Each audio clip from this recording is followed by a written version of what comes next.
Queremos hablar en forma clara y precisa, amigo oyente. Somos de los que creen firmemente en la dispensación de Dios. Pensamos que es el único sistema que trata en forma consistente toda la Biblia. Le da un significado literal a la palabra de Dios y un significado verdadero a ella. En algunos seminarios denominacionales se ignora la mayor parte de las Escrituras porque ellos no tienen una interpretación para eso. Enseñan como si la Biblia fuera un granero para maíz. Uno saca lo suficiente como para alimentar a las gallinas y deja el resto y no se preocupa más por eso. El único problema con esto es que usted no quiere regresar allí porque puede tener dificultades. Creemos que la interpretación dispensacional, si se nos permite el uso de esta palabra, tiene sus problemas, pero resuelve muchos más que cualquier otra interpretación que se haya mencionado. Reconocemos que el Sermón del Monte mira hacia el reino futuro y que será la ley del reino, pero también creemos que tiene un mensaje para nosotros en nuestros días. Pensamos que el Padre Nuestro pierde su significado cuando se lo usa de la misma manera que lo están haciendo en algunas iglesias solventes. Pero creemos que en la gran tribulación, esa oración va a tener un significado real, aun cuando creemos en la dispensación de Dios, no somos extremistas en cuanto a eso. Nunca hemos excluido al Sermón del Monte. En realidad, predicamos sobre él. Muestra que el hombre no alcanza las normas señaladas por Dios. También encontramos que el Padre Nuestro es de ayuda. Yo lo uso también como mi oración. Lo que tenemos que notar es que hay una interpretación de las Escrituras. Eso es una cosa. Otra diferente es la aplicación de las Escrituras. Hay un viejo dicho entre los círculos cristianos que dice, toda la Escritura es por nosotros, pero no toda la Escritura es para nosotros. Ahora bien, la interpretación de este versículo de las Escrituras es que no ha sido escrito para nosotros. Su aplicación es por nosotros. La ocasión es, como hemos visto, la dedicación del templo de David que edificó Salomón. Es la palabra de Dios a Salomón con respecto a esa tierra y en ese día. Después de la dedicación, Salomón dirigió a Dios esa gran oración que ya hemos tenido ocasión de mencionar. Dios le responde entonces a Salomón, y ahora Dios recuerda las oraciones de su pueblo y le dice en el versículo 14, mi pueblo, sobre el cual mi nombre es invocado. Note usted, mi pueblo. ¿A quién se está dirigiendo? Pues por mi pueblo se entiende Israel, sobre el cual mi nombre es invocado. También dice, si se humillare. Y luego más adelante la tercera cosa es, y oraren y buscaren mi rostro, y se convirtieren de sus malos caminos. Ahora Dios prometió tres cosas a Israel, que Él oiría sus oraciones, perdonaría sus pecados, y que sanaría su tierra. Eso tenía mucho significado para Israel, condiciones determinadas indicadas por Dios. Y su historia demuestra la exactitud y el positivismo literal de ellas. Ahora tenemos la interpretación. Cuando uno va al Nuevo Testamento, encuentra a Juan el Bautista diciendo, arrepentíos porque el reino de los cielos se ha acercado. El Señor Jesucristo las repitió llamando a la nación a que acepte sus condiciones. Esas condiciones y las promesas de Dios serán cumplidas. Era una oferta legítima. Los israelitas han sido diseminados por todo el mundo. Ellos no pueden tener paz en esa tierra porque no han cumplido con esas condiciones. Esa es una interpretación literal. Ahora veamos la aplicación. Este versículo tiene un mensaje para mí. No lo puedo echar a un lado solo porque Dios no lo dirigió para mí. Creemos que tiene una fórmula, una receta. Dice, mi pueblo. Ahora, ¿quiénes son en estos días los que pertenecen a su pueblo? Él tiene un pueblo hoy, y ese pueblo proviene de la iglesia. Dice la Escritura, quien se dio a sí mismo por nosotros para redimirnos de toda iniquidad y purificar para sí un pueblo propio. Dios tiene su pueblo, y Él dice, si se humillare mi pueblo. La carne es muy orgullosa. Se nos dice de una manera inequívoca en la palabra de Dios por medio del apóstol Pablo en su carta a los Efesios, capítulo 4, versículos 1 y 2, lo siguiente. Yo pues, preso en el Señor, os ruego que andéis como es digno de la vocación con que fuisteis llamados, con toda humildad y mansedumbre, soportándoos con paciencia los unos a los otros en amor. Y ese es un fruto del Espíritu. El fruto del Espíritu es amor, gozo, paz, paciencia, benignidad, bondad, fe, mansedumbre, templanza. La humildad mental es algo recomendable en el creyente en estos días. Continuando ahora con este versículo 14, aquí en el capítulo 7 del segundo libro de Crónicas, tenemos una frase que dice, que si ellos oraren. Y en otra parte en la Escritura se nos dice, orando en todo tiempo con toda oración y súplica. Y luego en este mismo versículo 14 se nos dice, y buscar en mi rostro. Allá en la primera epístola del apóstol Juan leemos que si confesamos nuestros pecados, Él es fiel y justo para perdonar nuestros pecados y limpiarnos de toda maldad. Luego en el capítulo 3 de la carta del apóstol Pablo a los Colosenses se nos dice, si pues habéis resucitado con Cristo, buscad las cosas de arriba. Ese es un mensaje para mí. Luego continuamos leyendo aquí en este versículo 14 del capítulo 7 del segundo libro de Crónicas, y se convirtieren de sus malos caminos. Y Dios, amigo oyente, tiene mucho que decir sobre el arrepentimiento a los creyentes. Allá en el libro de Apocalipsis, capítulo 3, versículo 19, dice, yo reprendo y castigo a todos los que amo. Sé pues celoso y arrepiéntete. Y en el capítulo 6 de la carta a los Hebreos se nos dice que aquellos que recayeron sean otra vez renovados para arrepentimiento. Y el arrepentimiento creemos que es para el Hijo de Dios. Nos preguntamos entonces, ¿qué parte le toca a Dios? Pues bien, Dios ha hecho una promesa, dice que Él oirá. Y allá en la primera carta del apóstol Juan, capítulo 3, versículo 22, leemos, y cualquier cosa que pidiéremos, la recibiremos de Él, porque guardamos sus mandamientos y hacemos las cosas que son agradables delante de Él. Dios también dice, y perdonaré. Si confesamos nuestros pecados, Él es fiel y justo para perdonar nuestros pecados. Y luego dice, y sanaré su tierra, como parte final de este versículo 14.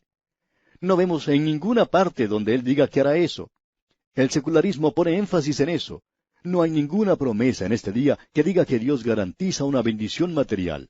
Somos bendecidos, amigo oyente, con toda clase de bendición espiritual. Tomemos como ejemplo a usted y a mí. Somos extranjeros, enemigos de Dios, pero ahora hemos sido hechos hijos de Dios, redimidos por la sangre de Cristo, y Él nos perdona nuestros pecados. El cielo es nuestro hogar y la nueva Jerusalén nuestro objetivo. Hemos sido liberados del infierno, y hoy este versículo tiene un mensaje para nosotros. Pero debemos entender algo de una manera clara. Y es que este versículo no ha sido dado para nosotros.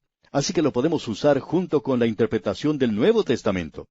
Amigo oyente, hemos pasado un poco de tiempo hablando de lo que dice este versículo 14, aquí en el capítulo 7 del segundo libro de Crónicas, y lo hemos hecho por la sencilla razón de que a menudo esta porción es sacada de su contexto y llevada a situaciones en las que estamos seguros no cuadra muy bien.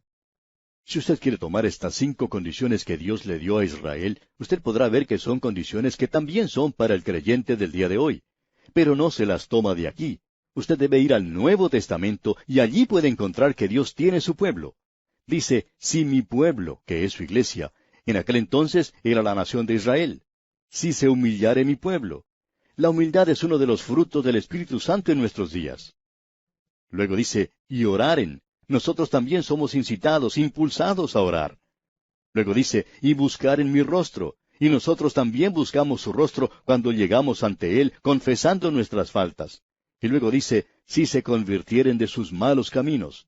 Él nos pide que nos arrepintamos, y eso es lo que quiere decir con convertirse de sus malos caminos.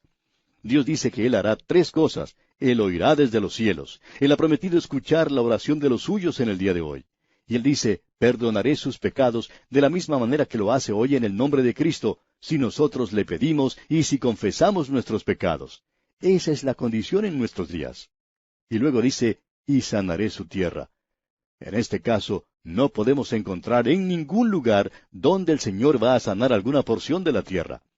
Si Dios le ha bendecido en sus negocios, amigo oyente, y si usted está criando cosas como un ganadero, como propietario, entonces puede considerar que en realidad Dios no le prometió eso para usted en este día. Él ha prometido bendiciones espirituales. No sabemos por qué las personas que sacan ese versículo de su contexto lo siguen leyendo. Bueno, creemos que sabemos por qué lo hacen. Leamos ahora el versículo 15 de este capítulo 7 del segundo libro de Crónicas, que dice, ahora estarán abiertos mis ojos y atentos mis oídos a la oración en este lugar. Lo que nos llama la atención aquí es que esta es la dedicación del templo en Jerusalén. Ahora, si usted quiere seguir esto al pie de la letra, entonces debe subir al próximo avión que salga para Jerusalén e ir a ver el templo. Lo malo es que allí no hay ningún templo. Lo único que va a encontrar en ese mismo lugar es la mezquita de Omar. No sabemos por qué la gente insiste en sacar versículos de su contexto. Eso nunca fue la intención. Lo que aquí se dice era propio para la gente de esa época, aun cuando podemos aplicar algo de lo expresado en nosotros mismos. Pero creemos que es mucho mejor ir a buscar y conseguir lo que Dios nos dice en una forma más directa. Bien, prosigamos ahora con el versículo 16 de este capítulo 7 del segundo libro de Crónicas. Porque ahora he elegido y santificado esta casa, para que esté en ella mi nombre para siempre, y mis ojos y mi corazón estarán ahí para siempre. Si usted pudiera visitar Jerusalén y hospedarse en uno de los hoteles que están cerca a este lugar, podría levantarse por la mañana y mirar a través de las ventanas este mismo sitio que es mencionado en este pasaje. Y quizá pueda decir para sí mismo, estoy mirando el mismo lugar que Dios está mirando, porque este sitio es un lugar muy especial para Dios. Ahora leamos los versículos 17 y 18. Y si tú anduvieres delante de mí como anduvo David tu padre, e hicieres todas las cosas que yo te he mandado, y guardares mis estatutos y mis decretos, yo confirmaré el trono de tu reino, como pacté con David tu padre, diciendo, no te faltará varón que gobierne en Israel. Dios les había prometido el linaje davídico, que no llegaría a haber tiempo durante el cual no tuvieran quien reinara. No hay nadie hoy en esa tierra que pueda decir que es del linaje de David. Pero hay uno que está sentado hoy a la mano derecha de Dios y a quien se dijo, siéntate a mi diestra hasta que ponga a tus enemigos por estrado de tus pies. Ahora los versículos 19 y 20 dicen, Mas si vosotros os volviereis y dejareis mis estatutos y mandamientos que he puesto delante de vosotros, y fuereis y sirviereis a dioses ajenos y los adorareis, yo os arrancaré de mi tierra que os he dado, y esta casa que he santificado a mi nombre, yo la arrojaré de mi presencia y la pondré por burla y escarnio de todos los pueblos. Y eso es lo que ese lugar llegó a ser y es en el día de hoy. Ya no es un lugar sagrado. La mezquita de Omar se encuentra allí. Luego leemos en el versículo 21, Y esta casa que es tan excelsa será espanto a todo el que pasare y dirá, ¿por qué ha hecho así Jehová a esta tierra y a esta casa? Cuando uno se pone en la actualidad a ver el sitio donde estaba el templo, no puede menos que preguntarse, ¿por qué se encuentra en esas condiciones? Allí tenía que haber estado la casa de Dios. Sin embargo, en la actualidad solo se puede ver paganismo y barbarismo, como en cualquier otro lugar de la tierra. Uno pensaría que, ya que era el lugar que él había elegido, no dejaría que eso sucediera. Pero lo que está ocurriendo es exactamente lo que Dios dijo que ocurriría. Ahora el versículo final de este capítulo 7, versículo 22 dice, Y se responderá, por cuanto dejaron a Jehová, Dios de sus padres, que los sacó de la tierra de Egipto, y han abrazado a dioses ajenos, y los adoraron y sirvieron. Por eso Él ha traído todo este mal sobre ellos. Esa es la respuesta que se debe dar cuando se hace una pregunta sobre la actual condición de ese lugar. La palabra de Dios lo dice con toda claridad. Lo sucedido es porque ellos dejaron a Jehová Dios. Y así llegamos al final de este capítulo 7 del segundo libro de Crónicas, y de la misma forma llegamos también al final de este estudio por el día de hoy. En nuestro próximo programa daremos comienzo al capítulo 8 de este segundo libro de Crónicas. Le invitamos a sintonizarnos. Será pues, hasta entonces, que las bendiciones del Señor sean